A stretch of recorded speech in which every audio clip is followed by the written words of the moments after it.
Vamos lá. Bom, o texto que a gente vai ler é João capítulo 15, verso 16.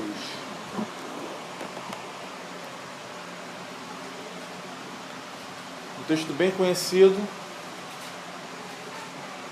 E você vai memorizá-lo, pelo menos a primeira parte.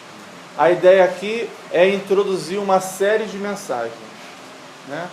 O primeiro dia será falado, o tema que iremos, não fostes vós que me escolhestes a mim, pelo contrário, eu vos escolhi a vós.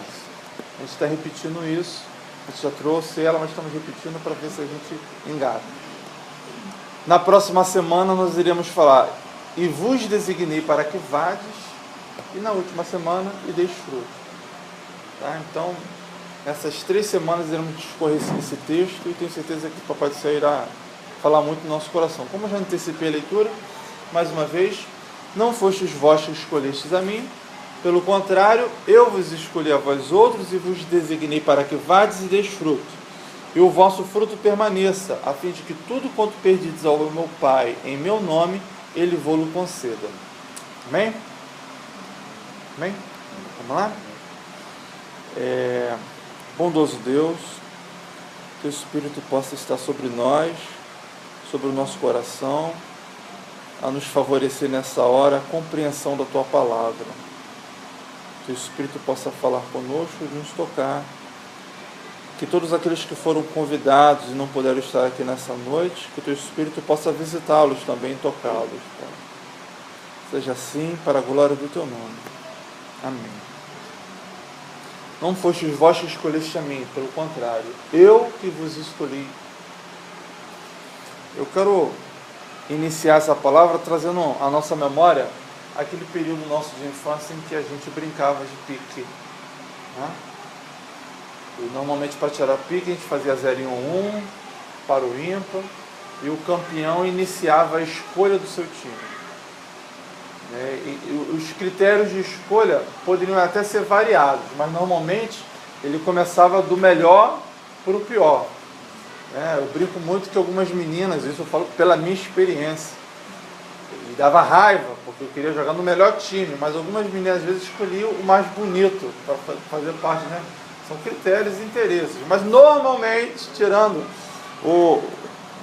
os outros interesses das meninas de jogar com o mais bonito, a gente queria jogar no melhor time. E outra coisa, nós não queríamos ficar de fora de jeito nenhum. Os piorzinhos, eu lembro que quando eu era mais novo e era da turma o pior, ficava naquela expectativa e ficava animado quando via gente que era pior do que eu, porque eu sabia que eles iam ficar de fora e não eu, porque ninguém queria ficar de fora, queria entrar e sair jogando. E de preferência onde? No melhor time, para não perder e não ter que sair. É interessante que isso que a gente aprende já enquanto criança, de forma de brincadeira, isso vai se reproduzindo na nossa vida. E aí eu chamar a atenção de que essa reprodução dessa ideia a gente chama de cosmovisão. O que é uma cosmovisão? É a maneira como a gente percebe e a gente interpreta nós mesmos, as pessoas que convivemos, o mundo, e até mesmo interpretamos Deus. A forma como a gente entende e interpreta todos esses personagens, vamos chamar assim, a gente chama de cosmovisão. E cada um tem uma cosmovisão diferente. Isso ainda é mais acentuado quando nós pertencemos a famílias diferentes, a culturas diferentes. Então essa visão de mundo, de interpretação do mundo, ela vai variando. Mas na nossa comunidade, na nossa sociedade neoliberal, é muito comum essa cosmovisão da lógica do mais forte, onde, enquanto criança, em vez de ser motivado e estimulado o espírito de cooperação, prevalece mais o espírito de competição, onde a lei do mais forte começa a fazer parte da nossa vida, do melhor, do mais qualificado, aquele que ganha, joia, aquele que perde, humilhado, aquele que perde, zoado, aquele que perde, essa ideia de que o importante é participar, acaba sendo um discurso de fraco. de bobo. O negócio é ganhar. Você está aqui para ganhar. Isso é uma cosmovisão. Isso é uma lógica. Você deve conhecer pessoas que têm isso mais acentuado do que outros, né? Criança é assim. A gente cresce e a gente acaba reproduzindo isso na nossa vida profissional. A gente acaba reproduzindo isso nos nossos relacionamentos, né? Onde a ideia do mais forte acaba prevalecendo. Essa ideia do mais forte é apenas uma de tantas outras ideias e lógicas e interpretações do mundo que a gente tem, né? E percebam, o interessante da cosmovisão, que ela é como se fosse um óculos na nossa mente, tá? Como se tivesse um óculos, que você enxergue coisas que é a sua percepção daquilo, né? Que não vai alterar o que você está enxergando, mas apenas a maneira como você percebe aquilo que você vê, né? Eu gosto muito de usar a ilustração do meu sogro, o seu Luiz. Ele, a vida inteira dele, sem óculos. Ele foi usar a primeira vez um óculos tem cerca de 10 anos atrás, talvez um pouco mais. Eu e o Luciano ainda éramos namorados. Quando ele colocou o primeiro óculos, ele não conseguia disfarçar o encantamento. Ou seja, ele enxergava as coisas, sempre enxergou as coisas da mesma forma, mas a maneira como ele enxergava era uma. Quando ele mudou o óculos, ou colocou um óculos, ele passou a enxergar as mesmas coisas, mas de uma perspectiva diferente. E não eram poucas vezes que você parava ele no canto de uma parede.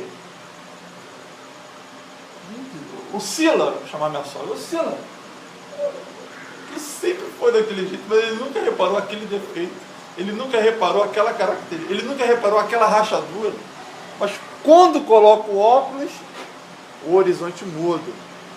Isso é uma analogia muito boa, porque a gente vê a vida, a gente percebe a vida com esse óculos da cosmovisão, que eu afirmo, todo mundo tem, e de forma até inconsciente. Talvez você nunca parou para perceber isso, mas você sempre viu o mundo da forma que você viu, e não percebeu que essa maneira de ver e enxergar o mundo foi uma maneira que acabou sendo imposta sobre você, e que muitas das vezes a gente não questiona isso. Qual é o problema e o risco? O risco que nós somos confrontados com uma cosmovisão diferente, que é a cosmovisão bíblica, a cosmovisão de Deus, que nem sempre aquilo que acreditamos que é certo, que é o correto, se alinha com a cosmovisão bíblica, com aquilo que Deus pensa a respeito da gente, né? Então fica o nosso desafio aqui, como congregacionais aqui em Jardim Catarina, é justamente esse, de fazer com que a cosmovisão bíblica entre na nossa comunidade, entre nas nossas vidas, e que a nossa cosmovisão, que a cosmovisão, a maneira de interpretar a comunidade, de se interpretar, ela se alinhe cada vez mais com a cosmovisão bíblica, a cosmovisão de Deus. Isso aqui, se utilizando ainda do nosso exemplo, ele é muito pertinente, porque se fosse Jesus a ganhar o para o ímpar, né? Quais seriam as pessoas que ele iria escolher? A primeira coisa que a gente aprende com essa declaração dele, que é o nosso tema, não foste vocês que me escolheram, mas eu que os escolhi. A primeira lição que a gente aprende dessa declaração dele é perceber que Jesus tem uma visão de mundo diferente da nossa, né? Isso se constata logo no início, onde o mestre escolhe seus discípulos. Jesus surpreende seus ouvintes com essa declaração. Qual declaração? Não foi vocês que me escolheram, eu que escolhi vocês. Se antes havia um certo orgulho naqueles que seguiam Jesus, agora eles, de certa forma, eram censurados por Cristo. Porque talvez alguns deles pensassem lá atrás, eu estou seguindo a Jesus porque eu sou uma pessoa boa. Porque se eu fosse ruim, eu não estaria seguindo ele agora. Então, como eu sou uma pessoa boa, eu resolvi seguir a Jesus. Ou então outros, não, eu estou seguindo a Jesus porque eu gostei muito do que ele falou. Então, eu acho que as palavras dele são diferentes. Então, eu resolvi escolher a seguir Cristo porque eu quero ter mais dessas palavras. Porque eu reconheço que ele é filho de Deus. Aí cada um vai dando as suas justificativas para justificar o motivo pelos quais eles escolheram seguir a Cristo. E chega a Cristo e fala, não foram vocês que me escolheram. Isso choca, porque a nossa lógica diz que o discípulo, o aprendiz, escolhe a profissão que ele quer seguir. Sim ou não? Citar o exemplo do seu Francisco ali, estudou contabilidade. Ele escolheu contabilidade porque ele queria seguir a carreira, e foi. Não foi o banco que escolheu ele, vem cá meu filho, e faça curso. Não. A lógica nossa é essa. A gente escolhe o que a gente quer ser e a gente se entrega, faz e se associa ao mestre, se associa ao professor, se associa à faculdade. E Jesus diz o contrário. Não, olha, não foram vocês que me escolheram, discípulos. O mestre é que escolheu os senhores. Isso é a primeira constatação mostrando que a visão de Deus é diferente da nossa. E é um choque, é uma ruptura da nossa lógica. Isso nos leva à segunda pergunta, ou à segunda constatação. Quem é que Jesus escolhe? Jesus escolhe aqueles que ficam de fora. Primeiro é o mestre que escolhe os discípulos. Segundo, a gente percebe que é o mestre que escolhe os que ficam de fora. Todos aqui eu acho que concordam que é a nossa cosmovisão que alimenta essa lógica do mais forte, né? Do mais preparado. E fica difícil a gente concordar que essa lógica se reflete na nossa vida espiritual. Fica difícil concordar, não, né? A lógica do mais forte, do secular, acaba refletindo na nossa vida espiritual. Por quê? Não são poucas as pessoas que eu conheço que não fazem e nem se arriscam por se acharem desqualificadas. Conhecem pessoas assim? Né? Não fazem nada, não se arriscam. Pô, quem sou eu tenho condições.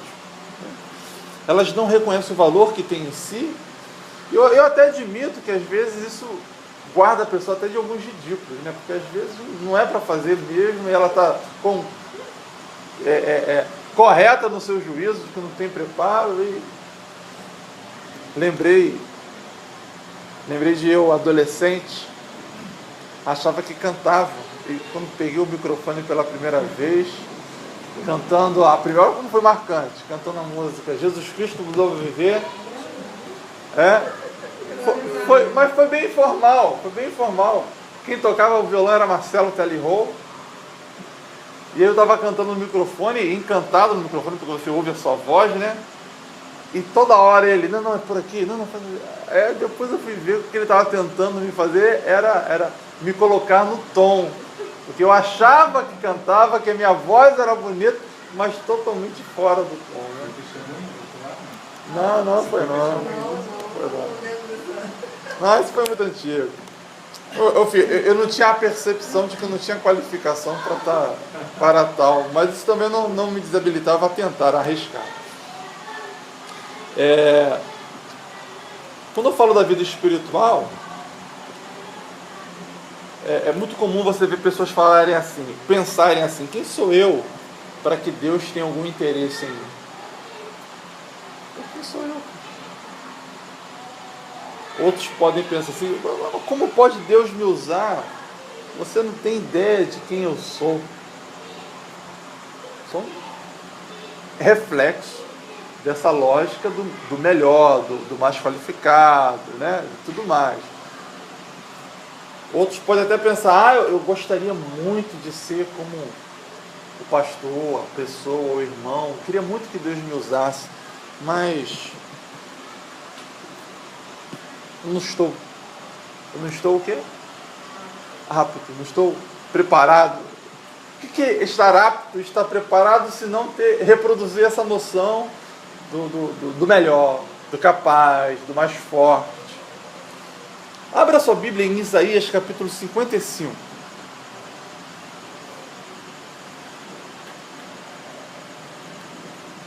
Esse texto eu gosto muito dele, porque esse texto mostra para a gente que Deus não está limitado na nossa cosmovisão. Deus não está na caixinha dos nossos pensamentos. Isaías 55, verso 8 ao verso 9. 55, 8 e 9. Acharam? Vocês podem ler então alto, por favor? Porque os meus pensamentos não são os vossos pensamentos, nem os vossos caminhos, os meus caminhos, diz o Senhor. Porque assim como os céus são mais altos do que a terra, assim são os meus caminhos mais altos do que os vossos caminhos, e os meus pensamentos mais altos que os vossos pensamentos. Porque os meus pensamentos são mais altos do que os vossos pensamentos. Os meus caminhos mais altos do que os vossos caminhos. A gente, às vezes, de forma inconsciente, tenta colocar Deus na mesma caixinha da nossa cabeça. Na mesma caixinha. A gente não consegue perceber que o Criador está muito além da criatura. É muito legal fazer teologia, que uma das primeiras lições que você aprende, olha, cara, o que você está buscando fazer é impossível. Que por mais que você estude e se dedique, você jamais alcançará a dimensão de o que é e quem é Deus. É uma tentativa que você vai falhar, mas você pode conhecer muita coisa. Você pode aprender muita coisa, mas você nunca chegará a exaustão, porque o finito homem não pode compreender muito bem o infinito que é Deus. Isso está fora da nossa lógica. Então, esse pensamento que reflete na nossa vida espiritual é fruto dessa minha cabecinha. Poxa, eu gostaria, mas quem sou eu? Eu sou errado, eu tenho outras preferências, eu tenho outros gostos, eu até gostaria de ser como você, eu até gostaria de ser, mas não dá. É o nosso pensamento reproduzindo nessa nossa lógica. Né? Mas e o pensamento de Deus? O caminho de Deus? A Bíblia revela para a gente o que Deus pensa a respeito disso. E como nós estamos falando da escolha de Deus, qual era o perfil daqueles que faziam parte, que fizeram parte dessa equipe de Jesus? Qual era o perfil dessas pessoas? Será que eu me enquadro nesse perfil? Será que tem um lugarzinho para mim ali, um time de Deus, de Jesus? Vejamos, então, alguns exemplos que servem para nos dar uma noção desse perfil e ver se eu me enquadro a ele. Bom, vou citar aqui vários exemplos. Eu vejo que para fazer parte do time de Jesus, você não precisa olhar para a sua altura, por exemplo. Para muitas coisas a gente pode ver a altura como um fator, uma barreira. Para você servir o exército, as forças armadas, você tem que ter um limite X de altura. Mas para fazer parte do time de Jesus, você não precisa olhar para a altura, porque se a altura fosse uma coisa muito determinante, o que seria do baixinho Zaqueu? Verdade? Da mesma forma, você não precisa olhar para o seu status familiar. Você não precisa ser o mais importante da sua casa. Você não precisa ser o mais importante da sua família. Né? Porque se fosse de maneira diferente, o que seria do esquecido Davi quando foi ungido rei, que nem convidado foi para almoçar junto com o profeta Samuel. Estava à parte, toda a família dele, todos os irmãos, os pais, todos à mesa. E Deus não escolheu nenhum deles, escolheu aquele que não foi convidado. Escolheu aquele que estava de fora e ungiu para ser rei. Você também não precisa olhar para a sua pouca idade. Aqui, todo mundo aqui, mas poderia reproduzir para aqueles que nos ouvem, né? Olhar para a sua pouca idade, porque se Deus tivesse preocupado de escolher pessoas maduras, experimentadas, o que seria de Jeremias, que foi escolhido na criança, o próprio Davi, adolescente, né? O próprio José e tantos outros que Deus escolheu com pouca idade. Ou então o inverso, né? Que o senhor Francisco mais experiente do nosso meio pode falar, essa é coisa de mais jovem, Deus não vai olhar. Não vai olhar para aquele que está entrando agora na terceira idade. Deus não vai escolher pessoas assim. Não, se fosse assim, o que seria de Moisés ao ser escolhido com 80 anos? Não somente escolhido com 80 anos, mas por uma missão duríssima, que era tirar o povo de Israel, que estava escravizado no Egito, atravessar o deserto, o Mar Vermelho, tudo aquilo até a terra prometida. Deus escolheu um senhor de 80 anos. A pouca e a muita idade não é fator para Deus te escolher ou não.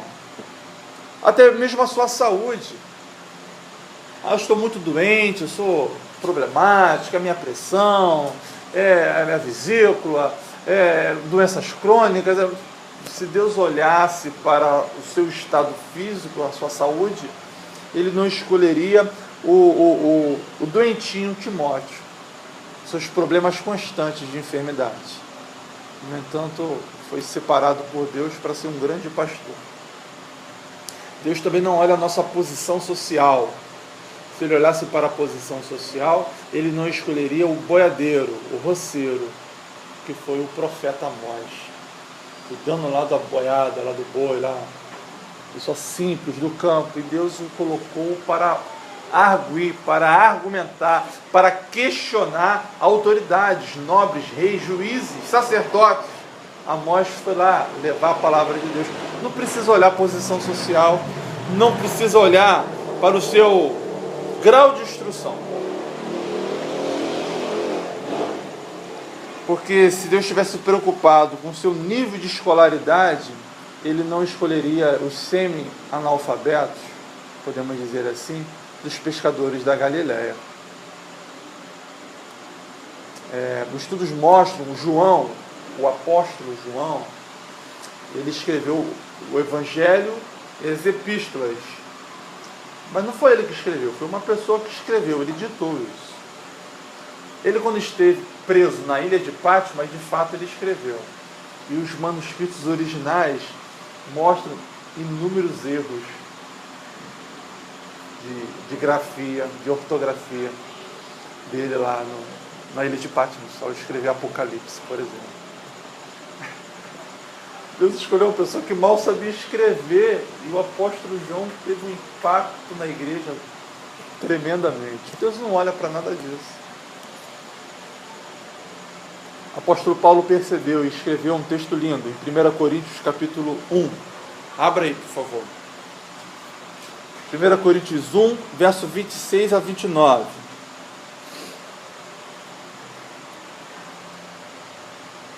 Diz o texto: Irmãos, reparai, pois, na vossa vocação. Capítulo 1, verso 26. Irmãos, reparai, pois, na vossa vocação, visto que não foram chamados muitos sábios segundo a carne, nem muitos poderosos, nem muitos de nobre nascimento. Pelo contrário, Deus escolheu as coisas loucas do mundo para envergonhar os sábios. Escolheu as coisas fracas do mundo para envergonhar as fortes.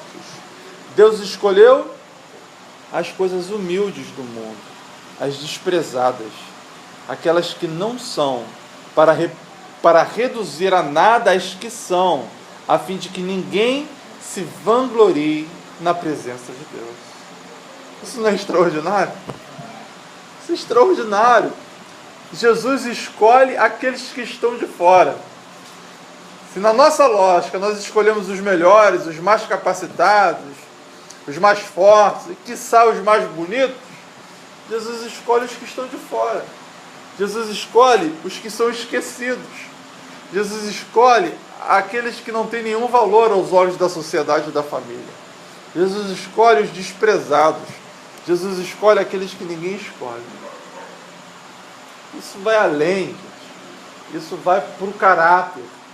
Você pode ter falado e pensado, Vinícius, você está falando de características físicas, características concretas, mas tem gente que é ruim. E Jesus escolheu gente ruim. Vamos acompanhar os exemplos. Enumerei aqui alguns. Jesus escolheu o violento Pedro, uma pessoa violenta, Pedro. Escolheu uma pessoa depressiva. Quem era o depressivo? A gente pode lembrar.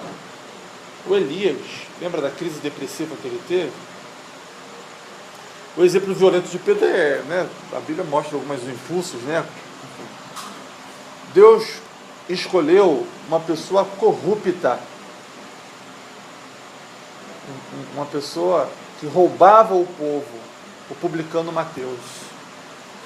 Deus escolhe pessoas desobedientes, Sansão. Deus escolhe pessoas vingativas e rancorosas. É difícil conviver com pessoas vingativas e rancorosas, mas a gente vê exemplos bíblicos que ele escolheu o Jonas, o profeta Jonas, que era vingativo e rancoroso a tal ponto de não querer ir para Nínive para que aquele povo seja salvo. Ele queria que aquele povo morresse mesmo, fosse arrasado pela ira de Deus. Mas Deus tinha uma mensagem de salvação para aquele povo, ele não queria. E Deus escolheu um vingativo e rancoroso para fazer exatamente isso. Deus escolheu um trapaceiro, um 7-1. Quem? Jacó. Deus escolheu uma prostituta, Maria Madalena. Olha o nível das pessoas que Jesus escolhe para fazer parte do time. Por fim dos meus exemplos aqui, poderia traçar outro. Deus escolheu um adúltero, um homicida, Davi. Rei, cometeu adultério e cometeu homicídio, segundo o coração de Deus, não os atos que ele cometeu, né? Isso é extraordinário, o choque de como Deus pensa e de como nós pensamos. Nós pensamos que as pessoas boas devem ser recompensadas. Nós pensamos que as pessoas ruins devem ser castigadas. Quando o telejornal mostra uma coisa muito ruim acontecendo com uma pessoa muito ruim, nós aplaudimos. Bem feito. Só que Deus pensa diferente disso tudo. E muita gente fica revoltada porque não concorda com a igreja, porque na igreja é eis isso, eis aquilo.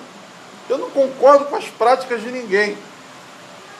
Mas Deus, ele não olha para o que eu penso, nem está preocupado com isso. Ele ama as pessoas da maneira como elas são. E ele escolhe essas pessoas como elas são, da forma como são. Ele ama e escolhe. Não me pergunte por quê, porque não tenho a resposta.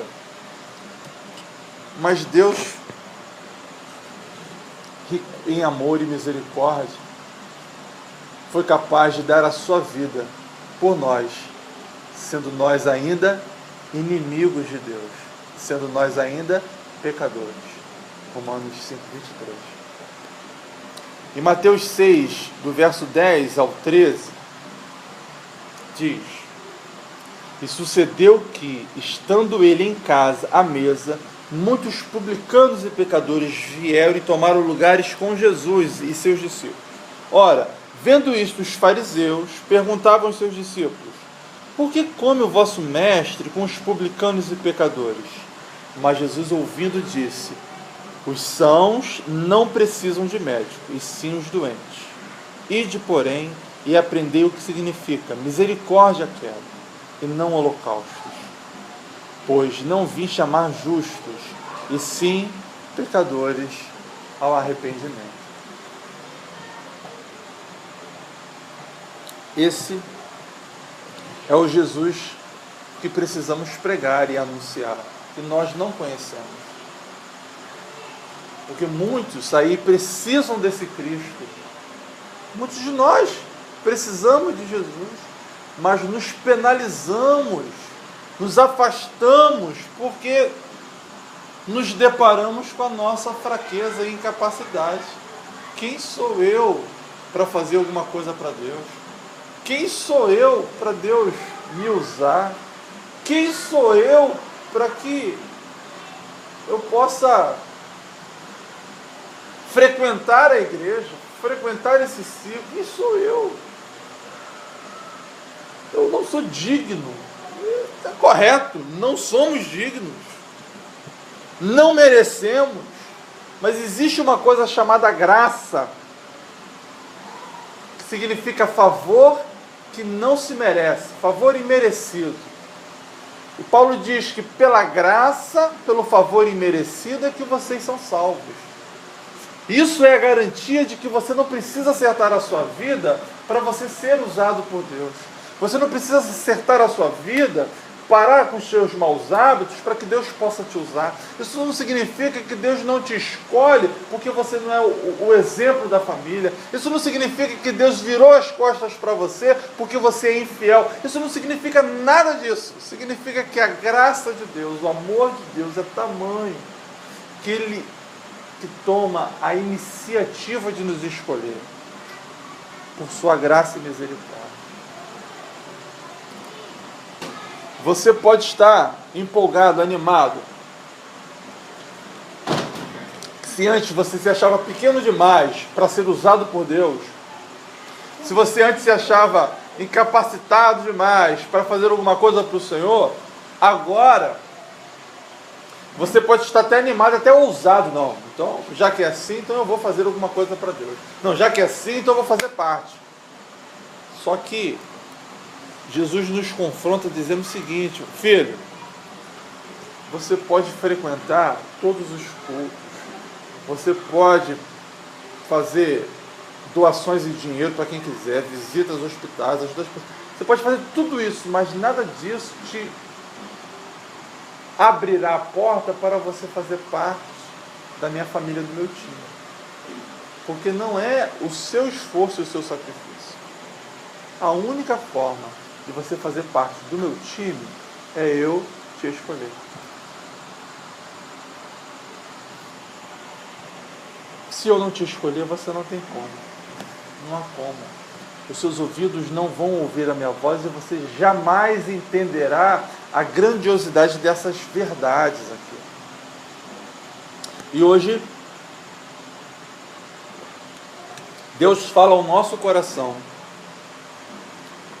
E hoje o Espírito Santo, como diz o texto, se hoje ouvires a sua voz, não endureçais o vosso coração. Hoje o Espírito Santo abre o nosso entendimento para compreendermos essas verdades preciosas e saber, de uma vez por todas, que para fazer parte do time de Jesus, isso é um ato exclusivo da graça e da misericórdia e da escolha dele.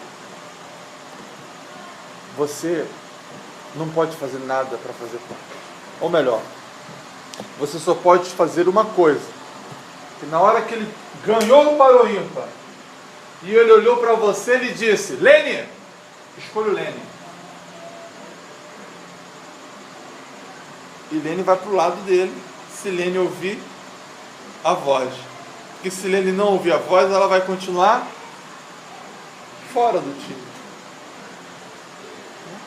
Seu Francisco, Sandro, escolha o Eduardo.